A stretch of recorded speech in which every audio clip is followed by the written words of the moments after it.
What's up, Sherpa Network? Today is another episode of the Digital Fortune podcast. My guest for today's show is Braden Pollock, and we discuss a few things. If you're wondering about the .io market, we ask ourselves a few questions like how connected it is to crypto and whether the end of a crypto bull market would slow down the .io market. Would it slow down the entire market? I'm not sure. We talk about alcove.com and that recent sale at Dropcatch going for over $100,000. We discuss various other strategies, whether buying at the high end of the market is a good investment strategy, whether buying at the low end of the market is a good investment strategy, which is better from a business standpoint. If you want to be kind of in the weed of things, going through names every day, or whether you want to have it slightly more passive. We talk about some of Braden's recent pickups. We talk about some of his recent sales, of course. And honestly, we talk about a lot of different things. So, if you're looking for an hour of non-stop domain talk, then this is the right place to be. Thanks a lot for listening to the podcast, and feel free to comment and share and let me know if you've got any feedback, and hope you enjoy.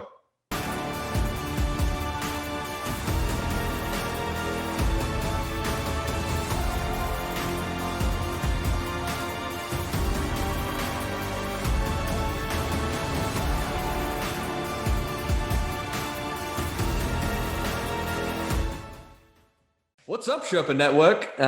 This is Josh, and I'm back again with the Digital Fortune podcast. Today, my guest is none other than Braden Pollock. Super excited to have him. It's been a little while since I spoke to Braden. Well, on the air. I speak to him every day, though, pretty much. But welcome to the show, Braden. Thank you. Thanks for having me back finally. I thought we broke up because, you stopped calling, stopped writing. And then after not hearing from you for a while, as far as being on the podcast, you were interviewing Duran, and you said something about me being, I don't know, played out or overexposed or something. You're like, yeah, everybody hears from him all the time. So you get it from the grapevine, not even from the man himself. It was from you. It was you speaking. I'm pretty sure Doran was egging me on. Doran must have been. You're gonna blame him for the word. Yeah. No. There's so much love here. I'm glad to have you back.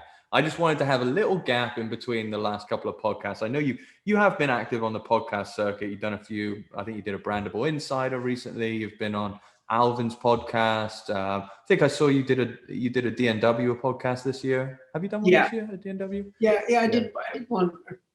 The funny thing is, Alvin's podcast, it was literally over a month since I recorded it when he dropped it. I got a text from Mike Seiger. How do you feel after getting your second vaccination this morning? And I'm like, what are you talking about? That was like a month ago. And he's like, oh, sorry, I was listening to your podcast. What podcast? Alvin makes sure that the production is perfect before it goes out. Perfect. Can you imagine what it sounded like before he edited it? Yeah, exactly. Yeah, well, so there's plenty of stuff to talk about. I feel like we've got an, ever interesting domain name industry, ever growing domain name industry, always stuff to talk about. But before we do, is there anything new going on with you? I was just talking to Jack Clefine this morning about making T-shirts that say "I heart domains." Everybody talks about how much they love. I feel like Morgan might have a trademark on that. No, I think his was #domaining or something like that. It's true. So we could do our own, like a Sherpa T-shirt that's "I heart domains." I heart domains. It doesn't seem like everybody in this industry just loves domains. People do, but people on the outside, if we went around walking around with T-shirts like that, people would be like, "What are you doing?" Right. Yeah. Now, maybe we need to stick with the tried and true master of my domain. What about I am a squatter? Right. There you go. That wouldn't go down well. Well, yeah, no, I like the idea. I like the idea. I'm looking forward to the next in-person meetup. I know the ICA are trying to do something this year. Whether or not that goes ahead, I'm not sure. But Good. you know, They have a date. I think it's September 21st or 19th or 20, something like that. and is it private? You have to be an ICA member. I think so. You have to be an ICA member. I'm going to actually look it up. It is the 19th and 20th. 19th and 20th of September. Yeah, in Vegas. And the 20th is my wife's birthday, so I need to sort that out. Maybe I can go on the 19th and come back. Don't you have a big birthday coming up as well? I do. I got the big 50 coming up. I thought so. Yeah, I didn't want to air it out to the public, but come on, look at you. You've obviously been working out this morning. 50, it's the new 40. I remember I was talking to a friend of mine yesterday. I remember when 50 was like so old. I'd see 50-year-olds. Like I remember when my dad was old and he was 40. I don't feel that old. No, you're not. Like, look at you. You're still buying premium domains, working out in the mornings. That's not what old people do. Does that make me young? Does that make me young? So but I'll tell you the weirdest thing is like I'm old enough to be your father. Now that's weird. Yeah, that is kind of weird. I mean, yeah, my dad is just over 60. So yeah, just about. And you're you're mid-20s or something, right? 29. I'm gonna be 30 this year. Oh well, Jesus, it's all downhill from here. I know. I mean, hopefully I'll start commanding a little respect in this industry. Everyone's like, "You're 20?" No. I doubt it, just in general. Yeah, that's true.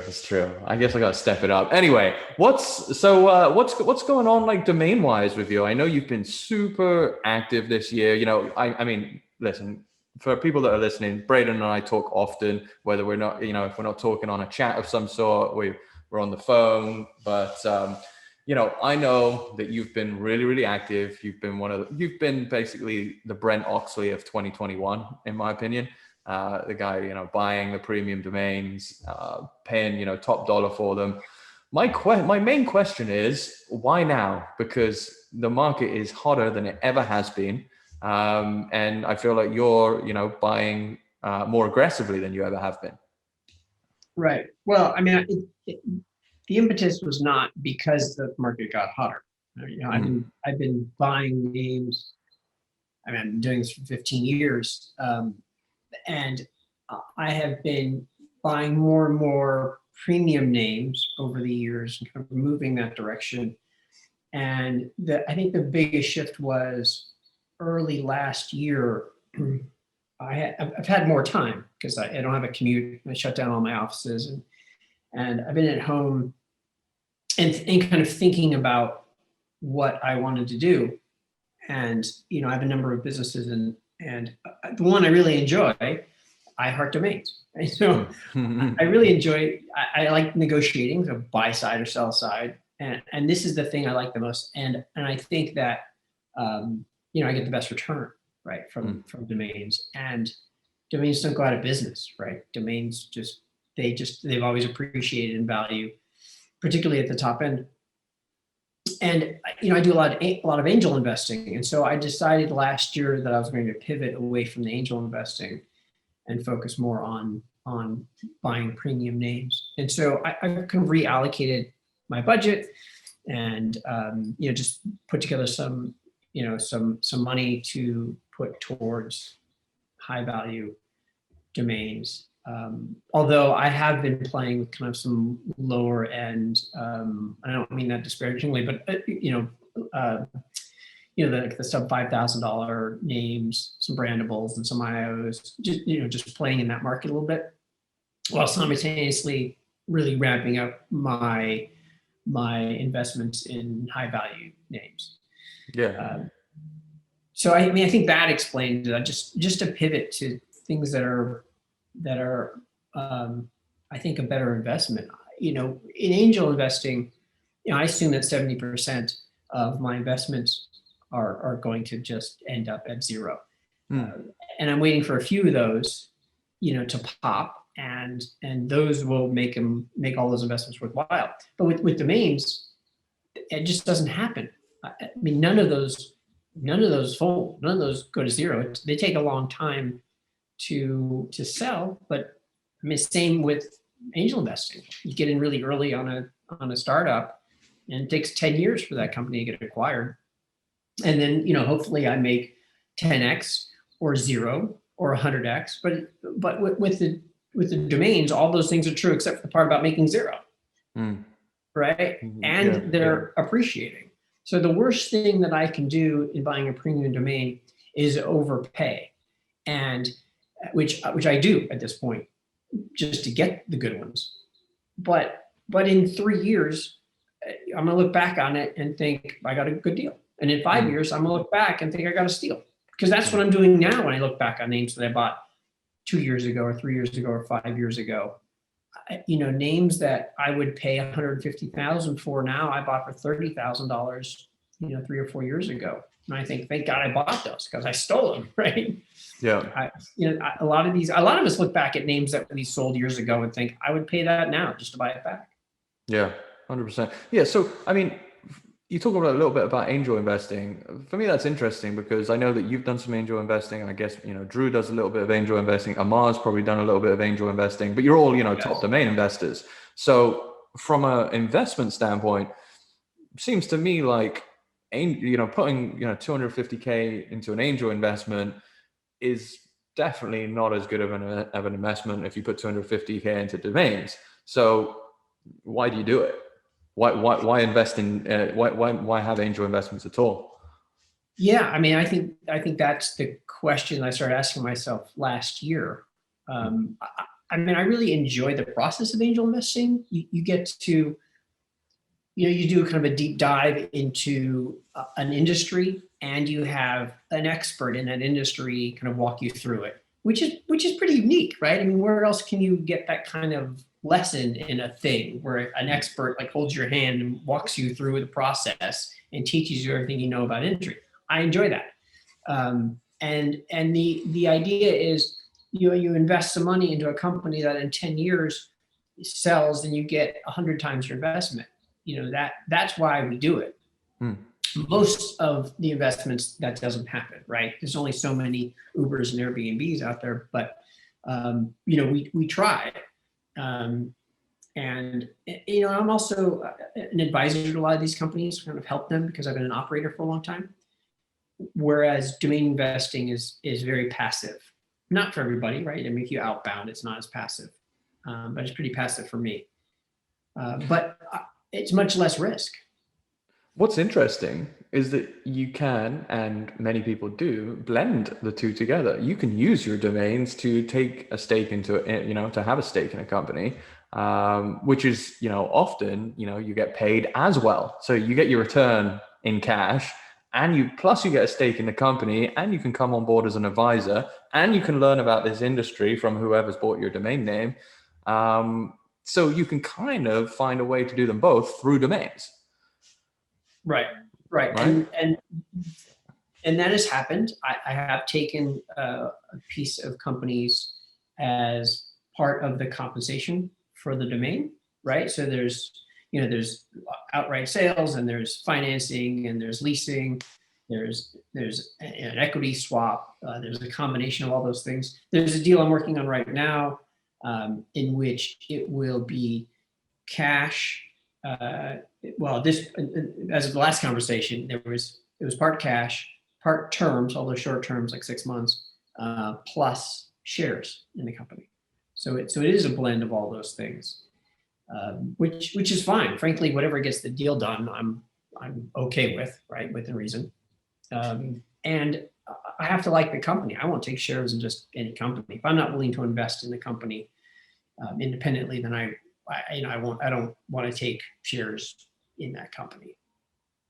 Yeah, particularly on a premium name where I can get paid just waiting a little bit longer from somebody else. Yeah, no, that makes sense. So you also mentioned the fact that you kind of dabbled a little bit in the low end stuff. And by low end, it's like names that you're not coughing out, 20, 30, 100, 250 grand on. These are names that you may pick up for, sometimes as low as 250 bucks, sometimes, $1,000, a few $1,000.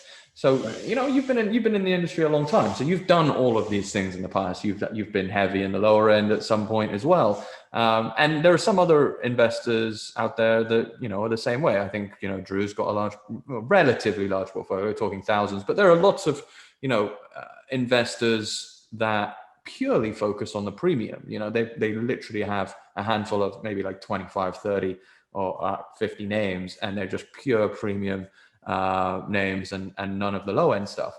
And there's a little bit of back and forth between, because there are some people that do very, very well with the low end of the market. And I mean, their whole business is centered around that because, they feel like that's a better business model. If you're looking at it from running a business as opposed to an investment strategy, I wonder which one is the better strategy. Do you go in and buy the premium domains, or do you say, hey, I want to run a business, I want to, create cash flow.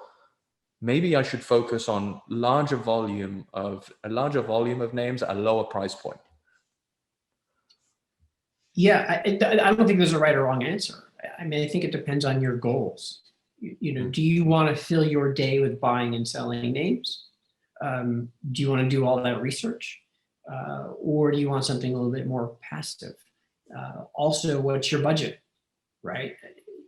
What is your risk tolerance? You kind of have to answer all these questions before you determine what direction you want them to go. I mean, I have a pretty high risk tolerance, but a majority of my investing, I consider fairly low risk. Of course, anybody outside the domain space will think this is purely speculative and crazy, because I talk to people outside the industry and they think I'm nuts. And I ask them, well, what return do you get on your investments, right? And their money's with a broker or in the market, and they get 6 or 8%, and they feel confident with their investment. And we all do much better. Nobody in the domain industry would settle for 6 or 8% ROI, because that's way too low.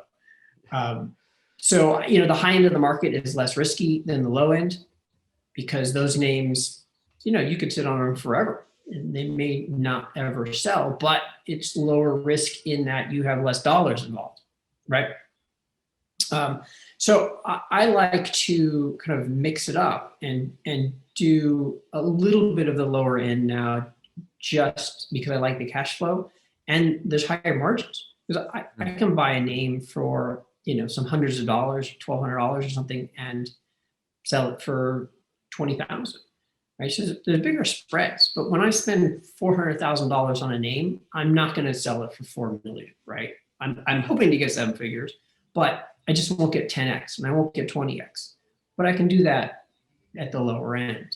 The folks that focus on drops and discount names and hand reg, they're getting 100x on these names, which is an unbelievable return. It's just a lot of work, right? And a lot of overhead, right? Because you need to have a lot of names to make any money.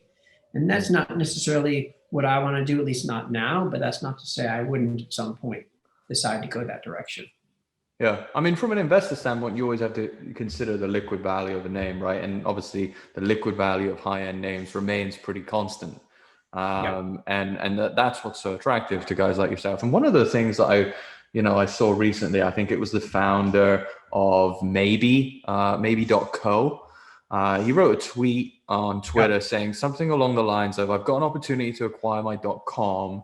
And I think he said the price was 350 or 300K. And he was like, shall I do it? What shall I make the upgrade? And what really hits me and strikes me is that these founders don't consider the liquid value of the asset.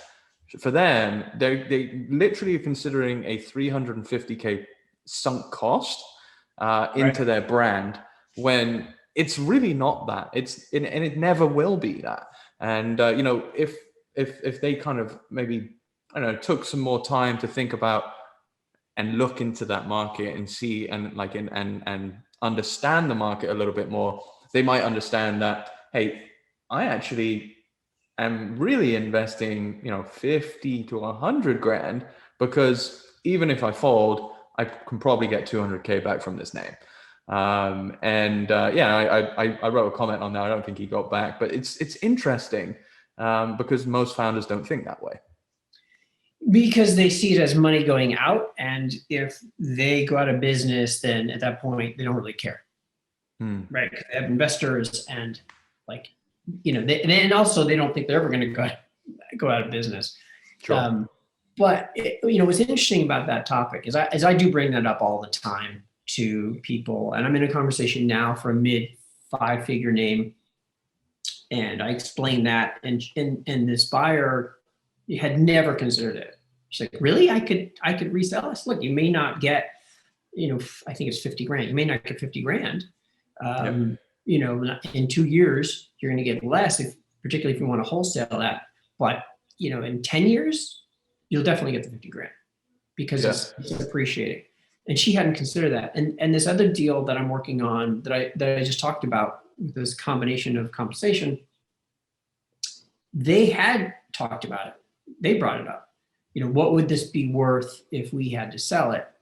And I talked about it, and I gave them some comps, some wholesale comps. I told about some names I had recently purchased that were obviously less than my asking price for this name, but just to give them a gauge of what I'm paying on the wholesale market. And I told them, if it makes you feel better, I will offer to pay you 25% of whatever the retail price is. I'll buy it back at 25% of that price. Which I don't hear of anyone making that kind of offer. I kind of made it up, but they were very positive about that. Like, he was like, really? I said, yeah. I mean, it's going to be a few years, right? Before anything happens. Right? It's a well-funded company. But the chances of them going out of business are extremely remote, and I don't see them ever selling it. So I'm kind of offering the sleeves off my vest, because they're just not, they're not going to come back to me. And if they do, if they come back to me in 10 years and they say, hey, listen, there's this clause where you buy it back at 25%, fine. Yeah, in 10 years, you'd be almost certainly getting it under wholesale. For sure. And if they came back to you tomorrow and said, hey, listen, take it back, you say, okay, thanks for that. Thanks for all that margin in a day. Right. So I don't feel like I'm taking much of a risk making that kind of guarantee. And frankly, if they come back in 5 years, 7 years, 10 years, and I can buy it back at 25%, I'm probably happy to do it. Right. Yeah, for sure. So, I'm not concerned about that. And that kind of assuages their fear of that cost, that they could get some money back out should they need to. Yeah, no, I like that. I like that a lot. That's I think that's something that you should incorporate into a negotiation. One thing that is tough is to actually get into that kind of negotiation. I find, I might get a serious inquiry from someone, but most of the time they're quite hesitant to actually jump on the phone, or even go into any kind of detail where you get to a point where you can have that conversation. Do you find that, or how do you open the door to those kind of more in-depth conversations? If I've got a serious offer, their opening offer for this particular name was $200,000, and we're now in the high 6 figures. But a $200,000 opening offer is serious, for anybody, even if it's a 7-figure name, right? I mean, even if they're offering me 1/10 of my asking price, it's a serious offer. That's somebody with a real budget that's taking it serious, that doesn't think that a name is, $50. And so I do want to get them on the phone, particularly when they claim they can't pay all cash. They don't have the budget, because I want to talk to them about all the options. I say, look, there's cash up front, there are terms, there are shares in your company, there's leasing, there's a lot of levers that we can pull here. And if you tell me, this particular company I happen to like, I said, if you tell me that that you have no cash and all you have is shares, I said, there's a path to getting there. There's a path to a no cash transaction. It's going to be a lot more than my asking price in shares, but there's a path to get there. And so I like to have that kind of conversation to let them know that, look, I'm open to making this deal happen. Let's just figure out what's going to work for the both of us. And it's easier to do that on a call than it is via email. Yeah, no, that's great. Have you ever had a role in sales throughout your career? I think every job I've ever had was I've always considered myself a salesperson, no matter if it was one of my own companies or jobs that I had when I was younger. I was always selling, and I've certainly been like a pure salesperson too. You've been a pure salesperson as well, yeah. Yeah, but I mean, every role, if there's a company of my own, I'm doing sales, I'm doing biz dev, which is sales. It's always, you're a cheerleader to your employees. It's all sales. 100%. Yeah, I think that might be a maybe a little bit more of a unique trait for a domain investor. Most are a little bit more introverted, not really willing to get on the phone. Do you feel like that trait has enabled you to make some deals that might not have happened otherwise? Possibly. I think that, I've always fallen back on my charisma over my brain. So, so I use that to my advantage. I've gone to a lot of conferences, and I don't mean in the domain space. I'm just always, no matter what industry I was in, I went to conferences because I always did well kind of with the banter and person to person. And, if people like you, they have a tendency to want to work with you. Right. Yeah. And I always felt that more deals happened at the hotel lobby bar than on the conference room floor. For sure. Because, you've got like 5 minutes of interaction, and it's like, I'm the customer and I'm the salesperson. And, here's kind of the scenario, and we have our roles, and you kind of talk it out and from that perspective. And then at the bar later that night, everybody's just sitting around having a drink and bullshitting. And then they determine, and it's your real personality. And then people are like, I like you. What can we do together? What do you do again? Right. And then it's like, call me on Monday. Let's talk. Yeah. I've done more deals that way than on the show floor. Yeah. And what about particularly from the buy side, right? As well, like when you talk about domaining, when you go back to the domaining, it's like the networking that you do as a domain investor.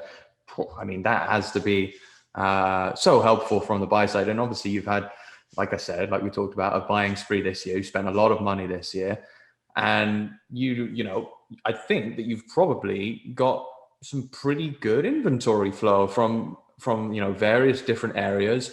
And I think a lot of people will have said, oh, it's so hard to get names this year. It's so incredibly hard to get names. Yes, you probably have to pay up for some of them, but you've got some good deals on names this year as well. And that has to be, you have to consider the networking that you've done in order to get those names, right? Well, okay. So the capital aside, because obviously you have to have the money to make purchases, but that aside, this is really relationship driven. Yeah. Because there are only so many names that come up on GoDaddy auctions, right, or NameJet or whatever, that are public. Yeah. Like alcove.com, which is a recent auction I was in.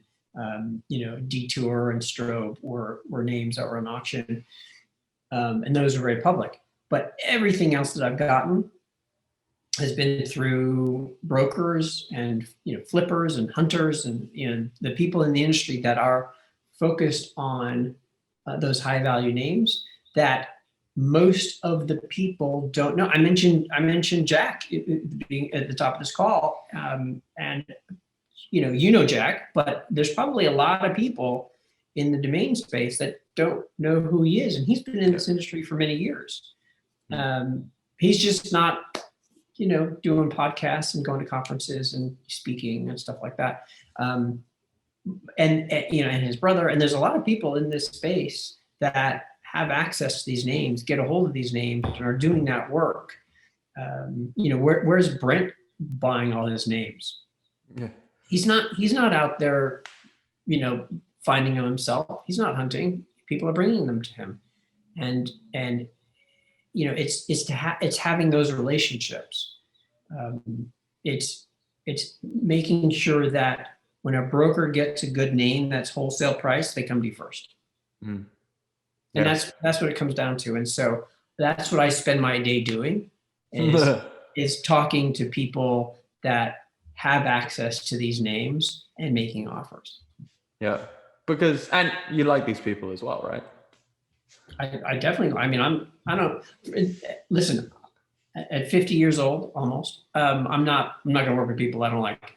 Yeah, exactly. And listen, I've had people that reach out to me that are selling a name or want to buy one of my names. And I remember there was a guy it's like COA.com or something like that. And the guy, I saw that. Yeah, like from the very first email, the guy was a total dick. And I'm like, I'm not selling you this name. Right? We had a couple back, and he was just a dick for America. And I like, it's not going to happen, man. I don't. It doesn't matter what. Never. No. Yeah, you did. Yeah, you came in hot with the wrong guy. Right? And it wasn't even like calling me a cyber squatter, because I'm used to that. Yeah. That's soft. Right? That's soft stuff. Yeah, that's easy. But or telling me the pricing is a joke or whatever. But and I think his opening offer was like 75 grand, so it wasn't unreasonable. But the guy was just unreasonable. There's no deal here. I don't want to work with you. There was at one point sciencefiction.com, which is a site of mine, fully developed. I was going to sell it, and we had an LOI. We went through all the diligence, and then he sends me the contract, and it's not even remotely close to the LOI. Like, the terms are entirely different. Like, he's offering me like 20% of what we agreed to. And I responded, this is a joke, and obviously there's no deal here. Goodbye. And he comes back with, well, listen, we can massage. I'm like, there will be no deal. I will never sell you this site. We're finished. You're a bullshit artist. Like, I don't care if you come back with, fine, we'll go back to the previous terms. We're done. I'm not gonna work with somebody who's a con artist. Done. That's exactly what it is. And I cut him off. And the president of the company, the buying company, called me to apologize for the owner. And I still talk to that guy. Yeah, it's just like, he's out of line. So I'm at the point where I'm just not going to work with people I don't like. But the people I do like, I look for ways to work. Like Mike Sider and I have been friends for years and years, and we keep talking about what can we do together. Yeah, because we're friends. We don't work together. Technically, we don't have any official thing, but we keep looking for something because we want to do something together, right? Because we like each other. Do you know what's funny is, like, I although I only really work with one person, really, I guess I only work with Josh. I work with JT and Drew a little bit as well, but I generally, and I've worked with you as well, but here's my thing. Here's my point. I generally feel like I work with a lot of people in this industry without directly, working with them on paper, which is actually an interesting thing, because the community in our industry is strong. It is very, very strong.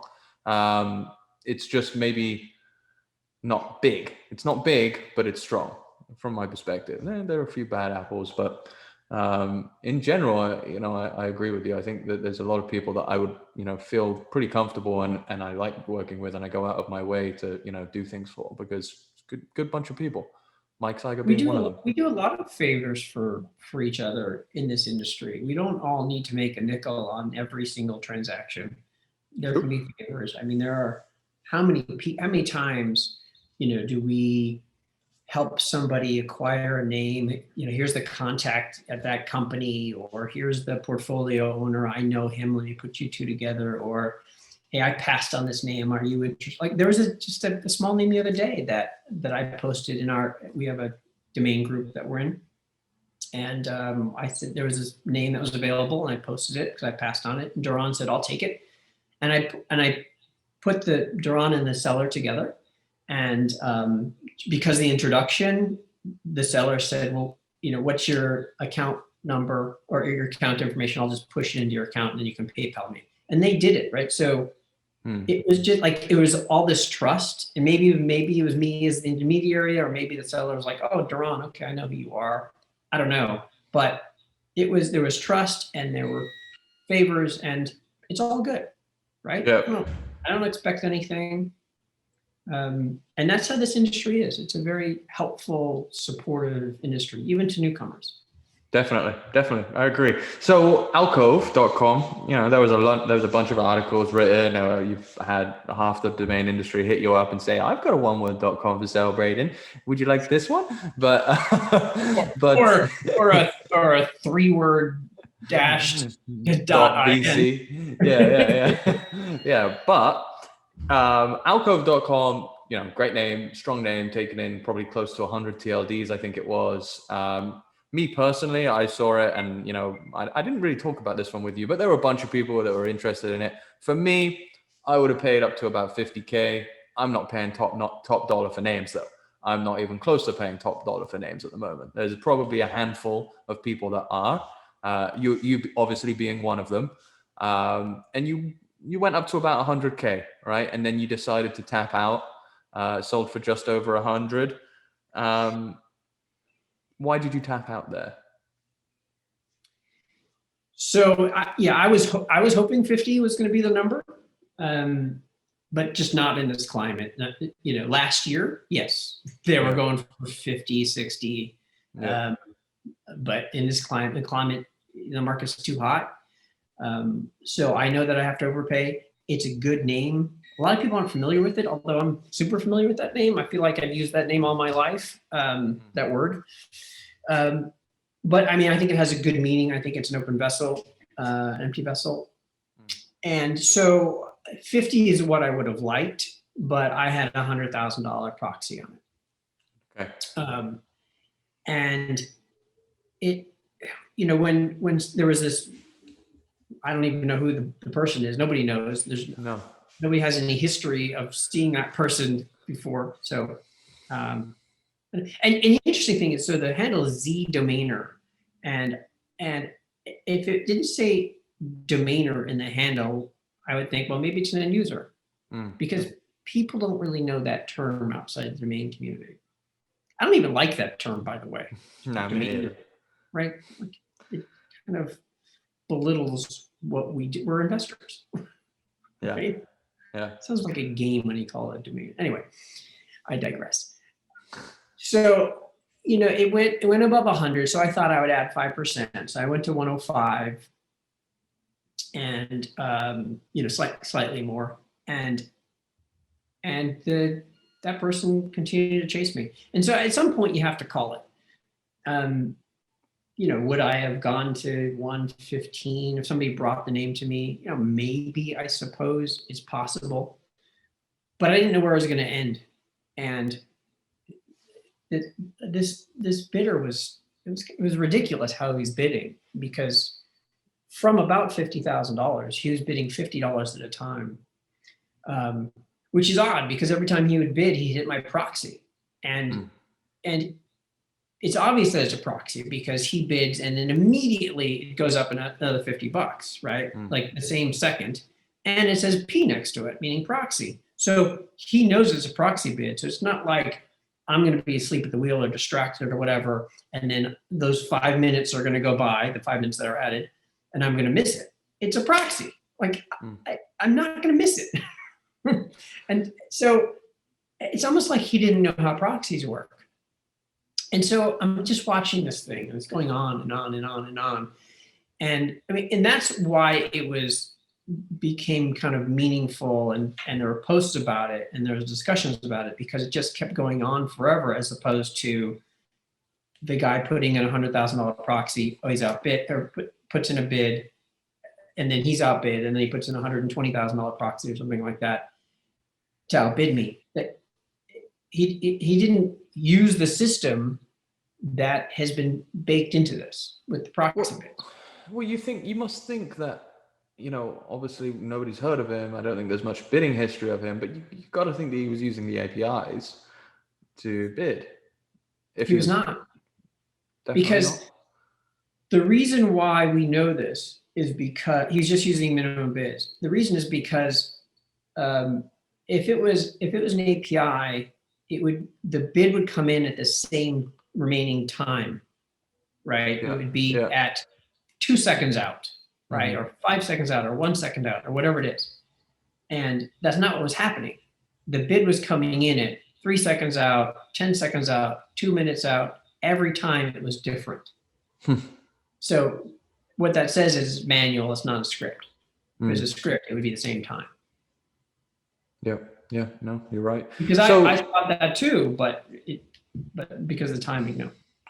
So I haven't checked like the transfer and ownership or anything like that, but one of the things that crossed my mind is, there are a few guys out there now that do outbound on names that are going to auction, right? We've talked about this a little bit in the past. Outbound names that are going to auction, on names that are going to auction, and they have a buyer lined up before the auction ends, and they say, hey, listen, I'm familiar with the industry. This name is in auction. I can acquire it for you, and I just need a 10% success fee. This name kind of meets that criteria for me. Like it might have been, someone doing that, which is perhaps why there wasn't an awful lot of bidding history, because, maybe they only bid when they've got an agreement with someone on the name. I think that that's relatively likely. Do you think so? That's certainly a possibility. Or it could be somebody that just is buying. I mean, we just likes it. Yeah, just likes it. Maybe it really is an end user, and they came up with a handle to kind of throw off the scent. Yeah. But the thing is that if it was an end user, they were better off using the handle like myalcove.com or something, right? The handle of their company, because my position would have been, oh shit, there's one of the potential buyers. So they're not going to buy it from me.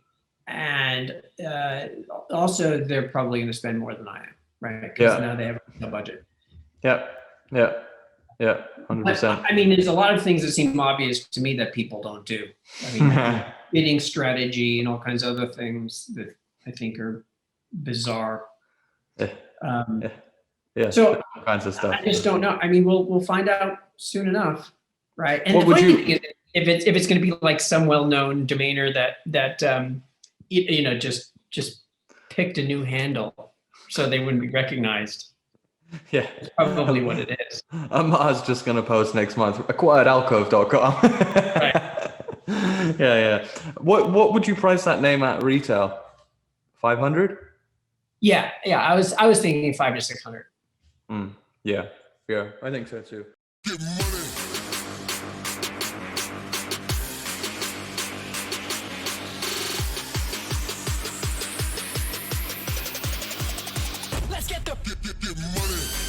Media Options is the industry's leading domain broker specializing in domain acquisitions, high-value domain sales, and domain name consultation.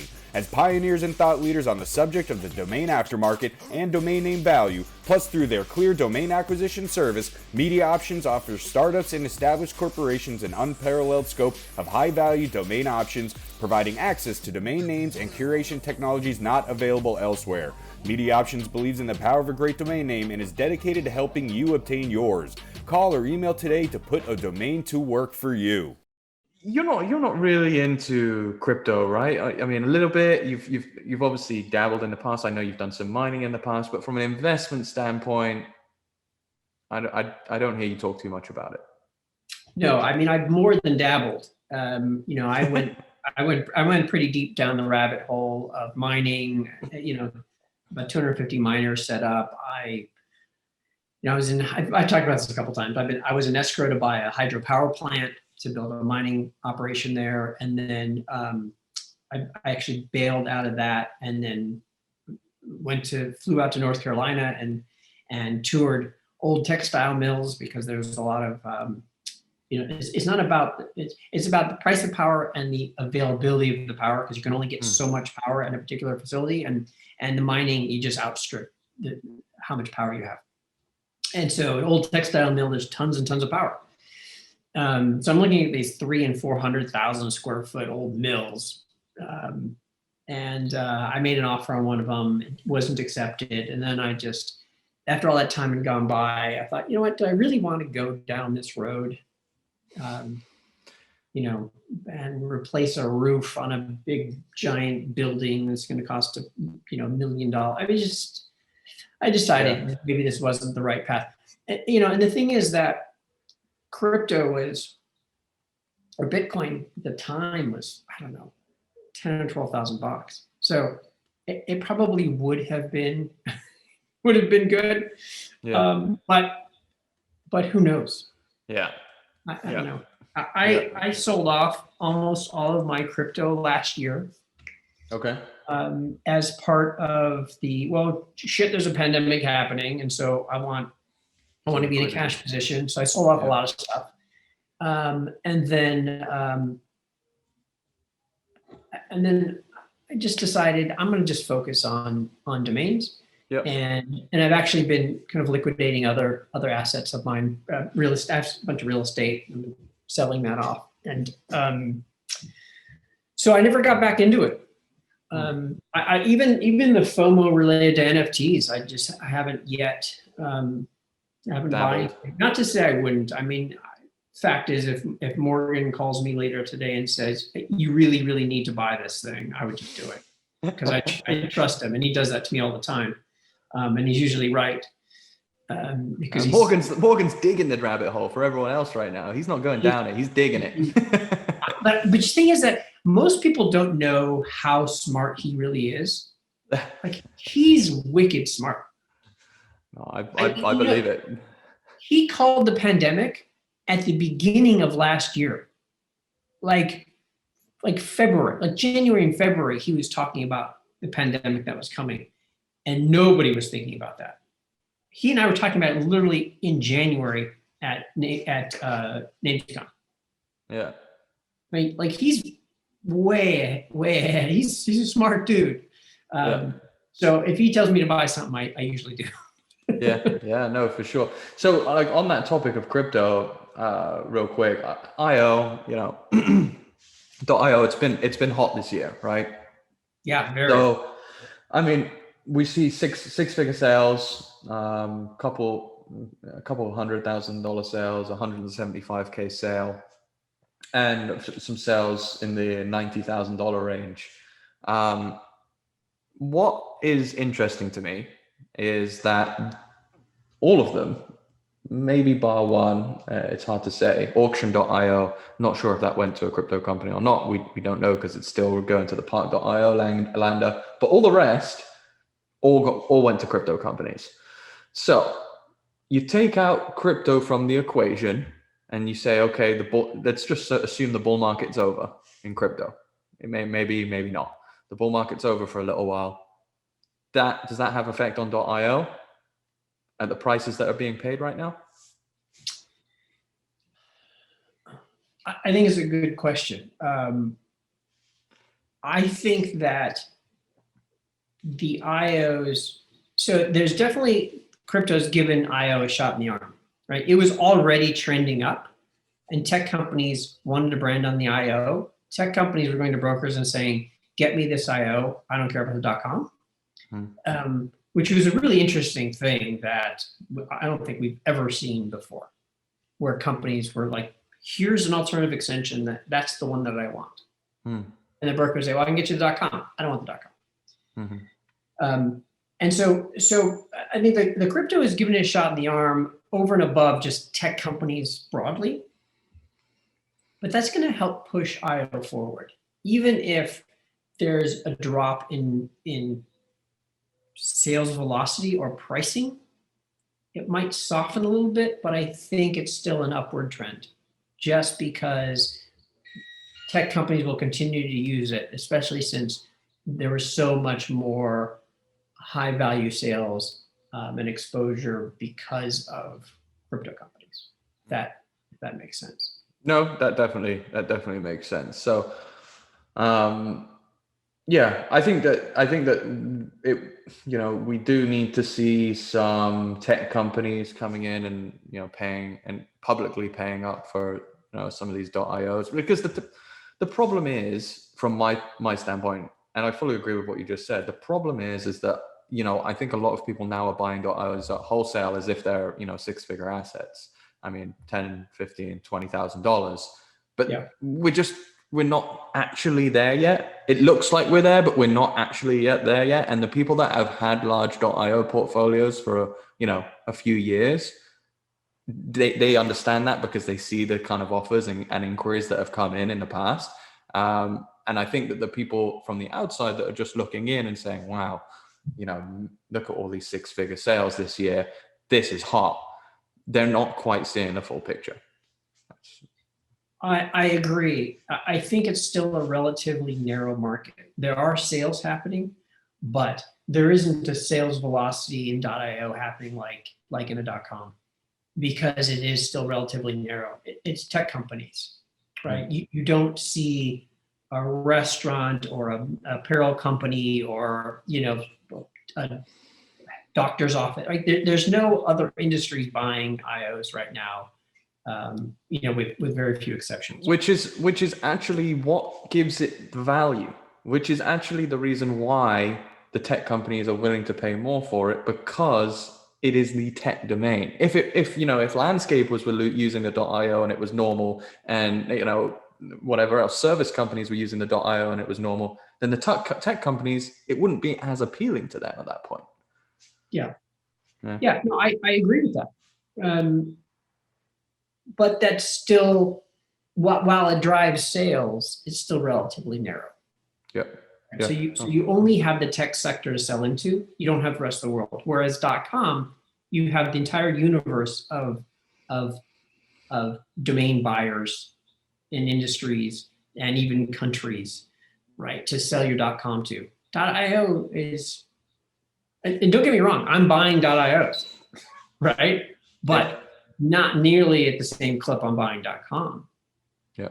Right. Definitely. But I think, and look, the top 5 extensions, what I consider the top 5 extensions are ComNet or IO and Co.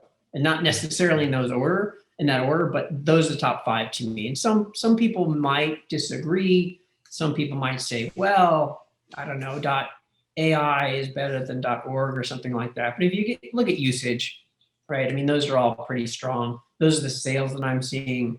Of course, there are some upstarts, right? You've got .gg and .ag and .vc, and there's some others that are coming that I like. And the other thing I like about it is they're all relatively defined, right? Mm-hmm. Who's using a .gg that's not in the gaming community or gaming industry? I can't imagine, right? And .ag, agriculture, you see .ac, where's that being used? And is it gambling or something? I'm not sure. I feel like air conditioning should pick it up. Yeah. It's .vc, venture capital. Yeah. IO for tech, right? For input output. Input output. Yeah. So you're kind of seeing the segmentation. Yeah. Which I kind of like. I like that as well. Yeah. I do like that. I think it's good when you've got this extension, which has always kind of been meaningless. com for commerce, net for network, and org for organization, like that went out the window a long time ago. 100%. So they're just meaningless. And that's like .xyz, like that's what they're saying. It doesn't mean anything. It can be applied anywhere, which is good and bad, right? But I kind of like that. Like if your extension is .vc, we know who you are and what you do, right? If you're IO, we know you're in technology, and you know, if you're .gg, we know you're in the gaming industry. I like that. I like it too. It's now meaningful. I don't think we should have this extension that is totally meaningless, and that's the whole idea of all the new GTLDs, right? So that if you're, you know, dot, I mean, there's so many that are so specific. We always talk about dot horse because it's.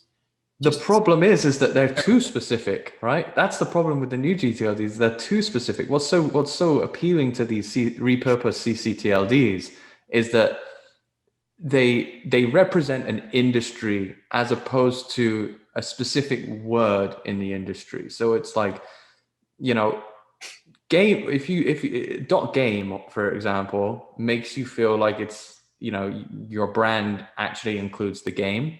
So, you know, let's say fire.game, like you are fire game at that point.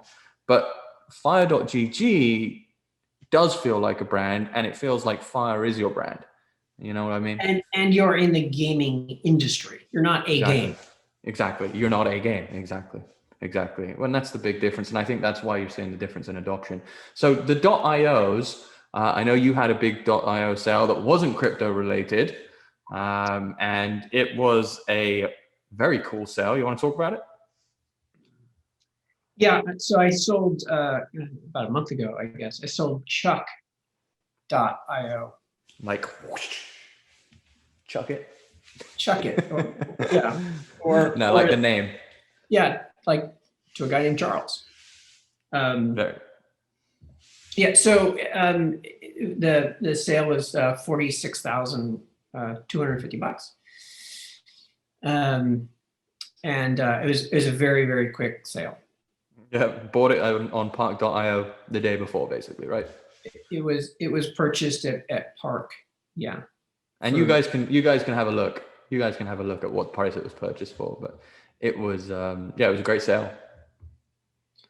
Yeah, you know, and it wasn't a tough negotiation, and a quick sale. Yeah, so you know, good sale. You know, those happen. I mean, that was kind of an anomaly because it happened so quickly. Yeah. And you know, and I don't really have a ton of experience in IO. I've only been buying them really this year. I mean, maybe I had a couple before that.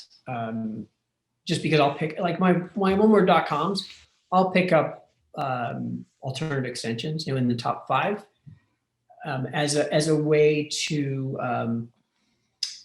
Well, I guess I'll explain this. So I get them because I've got inbound inquiries, right, for my oneword.coms, and you know, 99.9% of the time those go nowhere because the inquirer doesn't realize, you know, it's a $500,000 name or $150,000 or $1 million or whatever it is, like some high value name.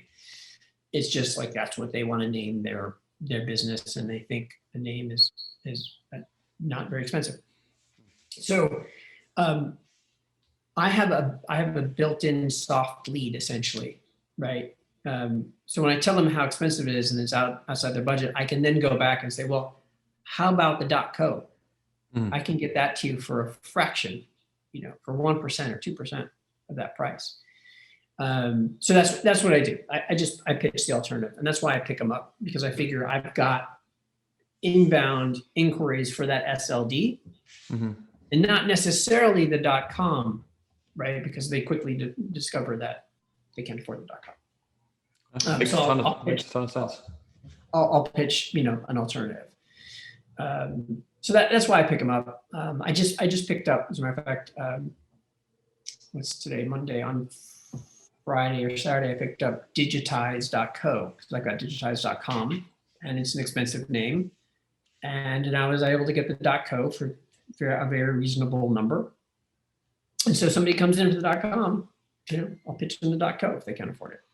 And I will go back now to all of my previous inquiries for digitize.com and pitchedthem.co. So it's possible I've got a buyer just sitting there in the CRM waiting to be contacted. Love it. Do you go through that yourself, or do you have someone do that for you? It depends. So I've got a portfolio manager, and she, some stuff I do, some stuff I kick to her. This is a bigger project to go through, and I'll probably pitch it to her. Because I'm lazy.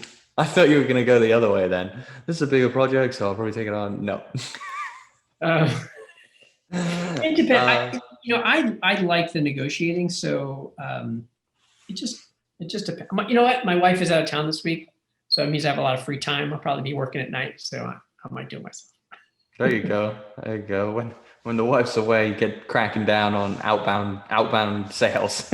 Yeah. That's how much. She doesn't have to worry about me.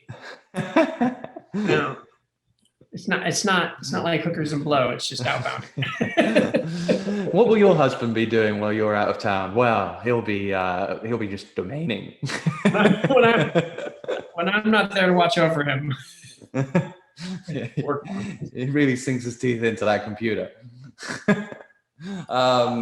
Well, what about pickups, Braden? Before we wrap this up, I know you've been buying a lot. Have you got some examples of names that you've bought recently or this year? I know it's a pretty large list, but a lot of the listeners on the show are going to love to hear the kind of quality that you've been able to pick up.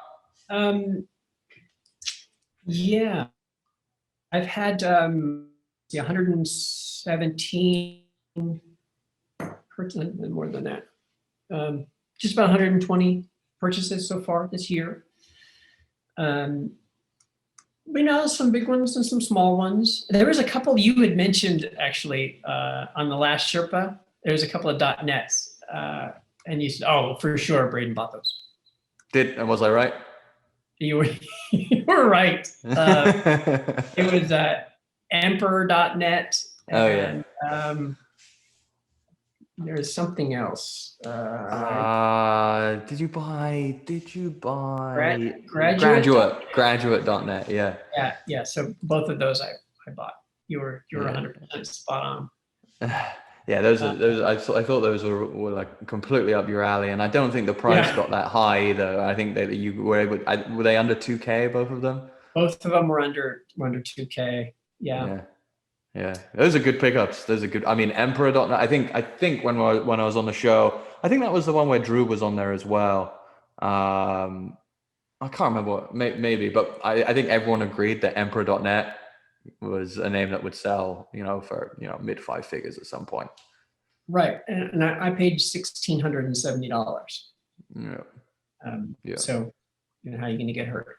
A lot of people don't like the .nets. I do.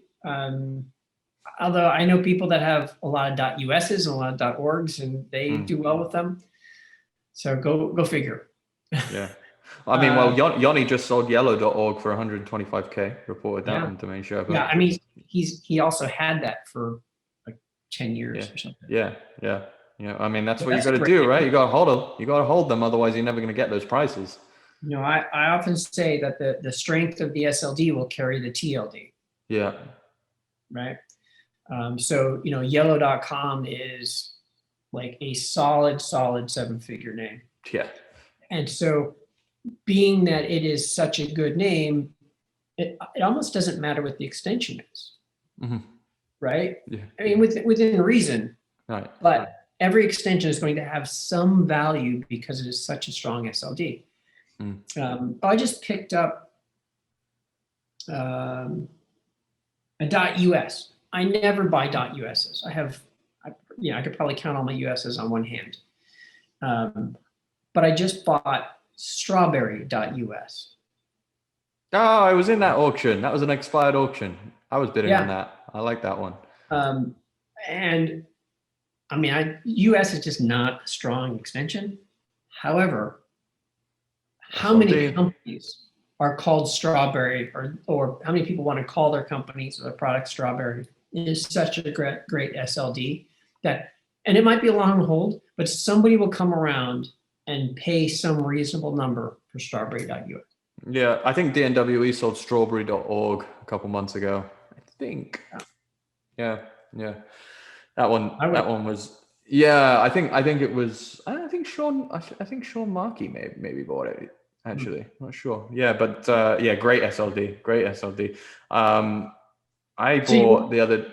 yeah, Go go ahead. ahead. I was going to say I bought Fermion.com the other day. I'm not even sure if that's how you pronounce it. FERMION.com. Bought that from GoDaddy Auctions. And the reason why I bought it is because I sold the .io earlier this year. So I sold the .io for $2,500, and I saw this one come up on auction. Probably wouldn't have normally bought it, but I bought it for $13K, and it's literally just because I sold the .io, so I know that there's demand for the SLD. So it's interesting what some insider information can give you when competing in these auctions. I thought that was interesting. Well, I was just bidding on Spitball.io. Ooh. And I let it go. It just closed over the last day or two because I sold Spitball.com years ago. There you go.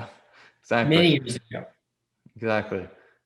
I mean, the thing is that there are always exceptions, right? Where a name from a domainer standpoint maybe doesn't look amazing, but if if you've got your own personal, knowledge or history that you can refer back to, right. Something that other people don't, you can get a little bit of an edge.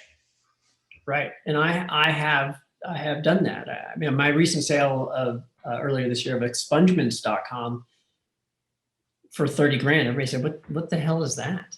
Yeah. Right. Well, yeah. I mean, in the legal world, that's a thing. Right? Yeah, exactly. Yeah, no, 100%. I mean, and it's one of the things that I kind of, when I was kind of on the up and up with domains, I kind of capitalized on the Spanish market. There's not a lot of people that know Spanish. I mean, a decent amount, but I bought loads of Spanish names. In general, there are a lot of people that know Spanish. Just in the domain industry. Sorry, but no, I bought names like Vinotinto.com. I bought names like Universo.com, and they were relatively cheap in Spanish, and I flipped them. I flipped them all the time because I just was able to purchase things that other people weren't looking at. So you've got to look at your own experiences. miabogado.com I sold for 20k 25k, something like that. My lawyer. Yeah, exactly. So you've got your lawyer back, your lawyer endeavors that you can look to, and it enables you to sell names like expungements.com. But there are people that have their own advantages. People that speak Chinese, for example, are maybe able to pick up pinyin names where I wouldn't have a clue what pinyin names look, which ones are valuable. So you've got to be able to look into those kind of things in order to gain an advantage as well. I just picked up a Spanish name. I just picked up Vatio, VATIO.com. BATIO. Yeah. Which means watts. Watts, like music watts. Yeah. Electricity. Yeah. And I like anything that's electricity related, just because the massive EV market that's coming and solar. There's a couple of booming industries that are related to electricity and moving away from fossil fuels. That's cool. And it's a nice brand. I mean, it sounds good. Yeah, it does sound good. Sounds like right? a good solid five letter brandable. Right, exactly. Except that it has this meaning. Yeah. So I can see somebody in the EV or solar space. 100%. Like that name. Okay, so you were asking about some of my pickups. I just bought, so I'll start at the higher end. I just bought prudent.com 2 weeks ago. So this year I bought Fuse, Fuse, Cold, SOLD, or COLD rather, Imperial, Temple, Intent, Exam with your help, thank you,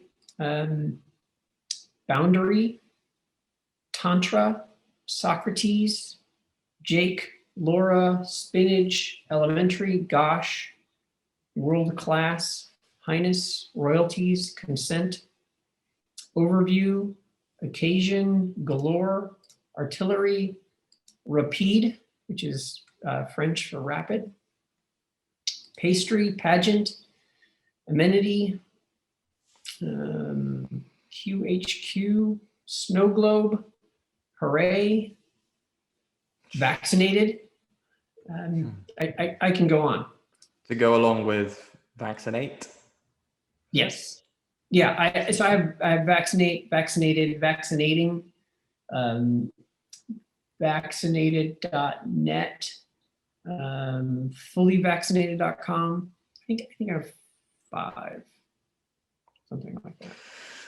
That's a pretty crazy number of names. And some of the first 10 that you rattled off, I mean, you're talking about like crazy names that are very difficult to get your hands on. So you've done a pretty good job, Braden. I give you some credit there, my friend. But I have also spent a lot of money. A lot of money. I mean, those first 10, that was over $2 million. Yeah. So these cost. These do cost. Yeah. For you entrepreneurs watching Domain Sherpa, he has to pay for these names. Trust me, he has to pay for them. He didn't just pick them up in the 90s. Yeah. It's funny that people talk about, you had to have gotten into this space, way back when in the 90s or early 2000s or something. And it's not true. I mean, I got in the early 2000s and I kind of thought that too. Like, oh, it's too late. All the good names are gone. But I'll tell you, most of the names that I'm selling now, I have picked up in the last 3 to 5 years. Yeah.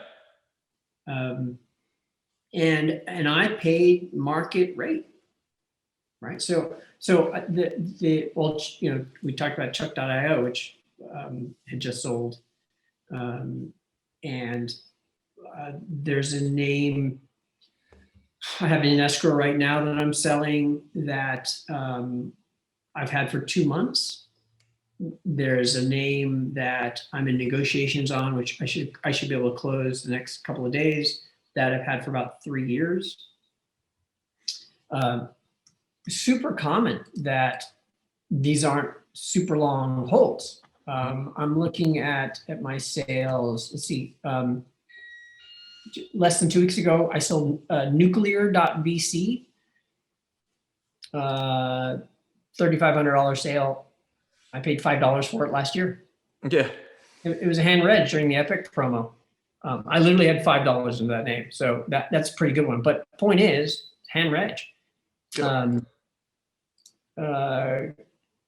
Cobrand.com I sold last month for $50,000. I paid $3,100 for it 3.5 years ago, almost 4 years ago.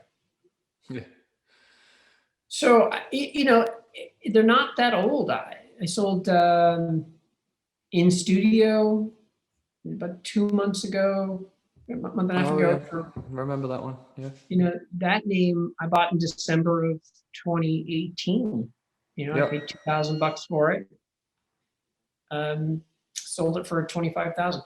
So, there's a lot of names like that. Same with Welo. I sold earlier this year, 3 months ago, 2 months ago for $15,000. I bought for $500 back in June of 2018. So. The point is, and maybe I've ramped up my buying, but a lot of these names I'm not holding for that long. Yep. I mean, Josh, you've been doing this for like 5 years, right? Yeah, 2015, 2016, yeah. Yeah, so everything that you're selling, you purchased in the last 5 years. And this is now your full-time income, right? Yeah, no, definitely. Yeah, I've sold, I don't know, at least 50, 60 names this year. So this year, but the point is, it's now your full-time income, and you didn't get into the business until 5 years ago. Yeah, exactly. So there's definitely money to be made. It's not too late, and I think it is a huge pie, and there's room for everybody. 100%. And there's so many different kind of niches that you can focus on within this industry. And not just like the industry that you came from, focusing on those names, right? Which is a leg up. But there's just so many different things you can do in this space, and make money. Couldn't agree with you more. You heard it here, folks. I mean, there's still plenty of opportunity. Braden says it, I say it, and we talk about this all the time on Domain Sherpa. So, and there's people out here willing to help. So, Braden's always talking about these kind of things. He's always on these podcasts. He goes on Clubhouse. He's all kinds of stuff like that. So, there's plenty of information out there as well. Listen to these podcasts, whether it be mine, whether it be Keith's at Brandable Insider, whether it be Alvin's at Kickstart Commerce, go on Clubhouse. There's plenty of people that, know what they're doing, and they're selling names, and not all of them have been in the industry for a long time. So like Braden says, plenty of opportunities out there. And all these resources are free. And the only thing that's not free is DN Academy. But it's worth it. But if you don't do it, you'll lose more money on the domain names than you would spend on DN Academy. 100%. It's like, you could probably find all the information in DN Academy if you went through every single piece of content on the, whether it be like on the Name Bio blog, or in some of the Name Pros blogs, or, in a Domain Sherpa, or on a, whatever podcast. But it would take you, 4 years as opposed to 4 months. Yes, you could find it, but it's been distilled down into a program, right? Yeah, exactly. That is a teaching program that you can learn from with self-tests. And, that is different. It's more digestible, much more easily digestible than just finding it on your own. For sure. And he's got kind of unique tools that, enable you to, I think he's got, even auction, fake auctions essentially, so you can practice the bidding and all that kind of stuff. So I mean, and the way they value names. I mean, it's so extensive that I've gone into it 1,000 times. So, but I think you've got to have it at this point. If you're just getting started in the industry, I think at this point it's a no-brainer. You actually basically have to make that investment, in my opinion. So. Oh, look, I think even if you haven't just started, I think it's worthwhile, because I've gone through it, and, there are nuggets in there. For sure. It's funny when I go through a lesson and there's a video of me talking, but I find that disconcerting, but because I don't know when I'm going to be there. But there's just nuggets that for everybody. Doesn't matter how long you've been in the space, you can't know everything. 100%. Agree. All right, Braden. Well, I'm going to wrap things up there. Was there anything you wanted to say before we jump off? Thanks for finally having me back on. Maybe we'll do this again in the next 3 to 5 years. No, I thanks for jumping on. I actually thought this was a really, really good episode. So there's lots of nuggets in here. I'm looking forward to lots of people listening and giving all the positive feedback in the world. Or if they think I'm a dick, that's all right. Just that's okay as well. Just, send us a private DM. No, you know what? I'm okay with it. Just publicly, just tweet, don't listen to this episode, Braden's a dick. That's fine. Don't hold back.